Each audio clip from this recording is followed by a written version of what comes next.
This is our Ask Me Anything series with our Ask an ISA expert anything, Dale Archdekin, who's probably trained, I want to say thousands of ISAs, both directly and through other programs. Can we say thousands at this point? Oh yeah, ISAs and agents, yeah, definitely. Okay, so sales trainer extraordinaire, but also today specifically around the ISA topic. I had a couple of questions submitted before we got on here. One question from Mark was, the topic is how to hire a killer ISA. And it was interesting because a couple of the questions revolved around the flip side, which is what mistakes do you see people mainly making when they're trying to hire an ISA? That was the biggest question that came up from a few people. But I like how Mark worded it. Oh my God, I have a list of them, man. Like the 10 commandments, right? Like just chiseled into stone. Let me just run down them. So biggest mistakes that people make. One is they think that the ISA, that they have this great idea that they're going to hire an ISA, but they don't realize how much time and training and oversight it takes. An ISA takes more accountability, oversight, and training than just throwing an agent onto your team, right? It literally is like having an infant.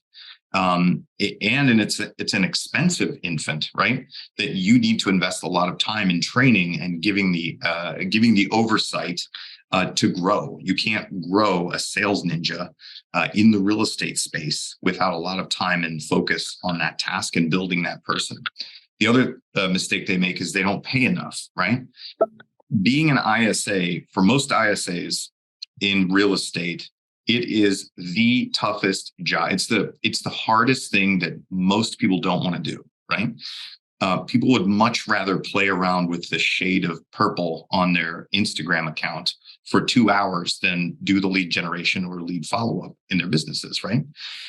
Because it's hard and you don't always win, and frankly, you frequently lose. So my point is, it's one of the hardest jobs. You have to pay a lot of money to get somebody who's going to be breaking rocks in the sun all day for you, right? Who has any degree of skill, and that's what you need. So it is actually a highly skilled position that costs a lot of money, takes a lot of oversight and a lot of time to grow in that position. So I think, not spending enough on it, not putting enough focus on it, not realizing how difficult it is. And then on top of all of this, most people are not good ISAs in real estate. And so you've got to kiss a lot of frogs, right? So you've got to roll through a lot of these people. And in fact, what happens a lot of times is somebody's like, oh, I'm going to hire an ISA. They hire an ISA, they don't pay enough, or they don't put enough focus on them. It doesn't work. And they say, oh, you know what? I'm going to try it again, but I'm starting to get very skeptical about this ISA thing. So then maybe they'll make another hire. That second hire fails out because the person doesn't have a good process for how to screen them, or isn't paying enough, or isn't putting enough oversight. And then they quit and they're like, I give up on this ISA thing. So that's a frequent trajectory.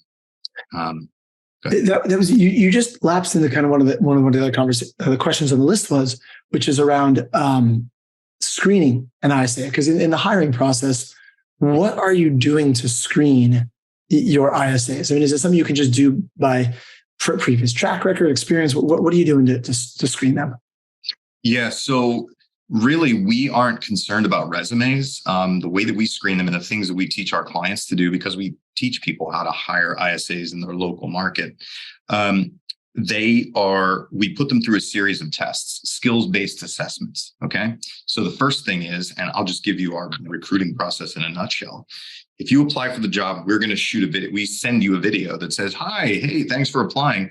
Look, I'm shooting you a video right here of who I am. And I want you to take out your phone, shoot a quick video of who you are, why you think you're the best fit for this role. And I want you to upload it to the link that you find in the email that we just replied to you. So that tests for a couple of things. Can you show up without jam on your shirt, right? Can you articulate? Do you look like somebody we want to talk to and work with? And can you figure out how to get a video from your phone into our Dropbox folder? Okay. Can you follow directions? So that's the first screening. Second screening is, once we review those, we'll invite them to a mini interview, right, on Zoom. And so it's 20 minutes. We answer the questions about the role, the pay, the structure, the location, the expectations, and we're legit with them. Hey, this job is 5 to 6 hours of you every single day talking to a lot of people who don't want to talk to you. How do you feel about that, right? Is that something you want to do every day? If they say yes to that, everything makes sense. Then we say, great. We also sent you a script. We're going to role play it now, right? The interviewer is going to play the role of a for sale by owner. The applicant is going to play the role of an agent. And we give them a couple of instructions. Hey, your goal is to set a face-to-face appointment with me in my home. And you only fail this exercise if you let me off the phone before you get through all your questions. And then go. And then we proceed to object to them and try to get off the phone and see what they do. And if they followed our directions, they stay in the script, regardless of whether or not they even know how real estate sales works. If they have enough sales experience and skill to get through that role play, and they set or they ask us for the appointment without breaking or giving up, then we'll move them on to the next portion of it, which is a live calling session.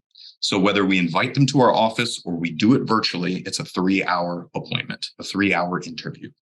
For the first hour, we teach them a script, we play with them. And then for the next 2 hours, we give them a list of names and numbers on a recorded line and make them make phone calls. So that's how it goes. I am so glad we recorded that. That was literally like in 4 minutes. Like, I mean, I know there's a lot more you could unpack there, but that was such a great high level overview. Yeah. So that's one of the best processes that we've come up with to really, really screen down to just get ideally the nuggets. And here, you want to hear the crazy thing, Jesse? Yeah. Even after you do all of that, I still tell our clients, you have about a 50-50 shot of making the right hire. 50-50 shot. Yeah. And you know what? I can't even imagine what, single digits or decimal point chance you have without doing that kind of stuff. Right. Wow.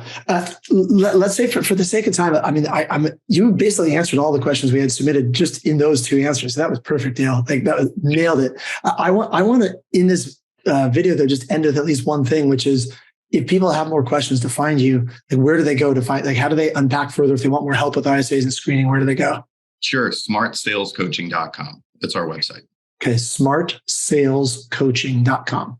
Yes. And cool. You can find me, Dale, at smartsalescoaching.com. Yeah. We're super easy to find. Yeah. So Leslie, when we post this in our group, make sure that Gian has that link to post in with the notes in there.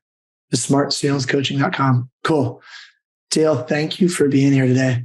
And we will get, and Liliana, Dale's going to be back here next week on Tuesday on the 14th. This time he's talking about setting listing appointments in 2023. And it's going to be a really good role play session / very tactical session. So we're going to be emailing that out multiple times between now and next Tuesday. I can't wait. Yeah. All right. Bye, guys. Produced by the Agent Collective Media Network.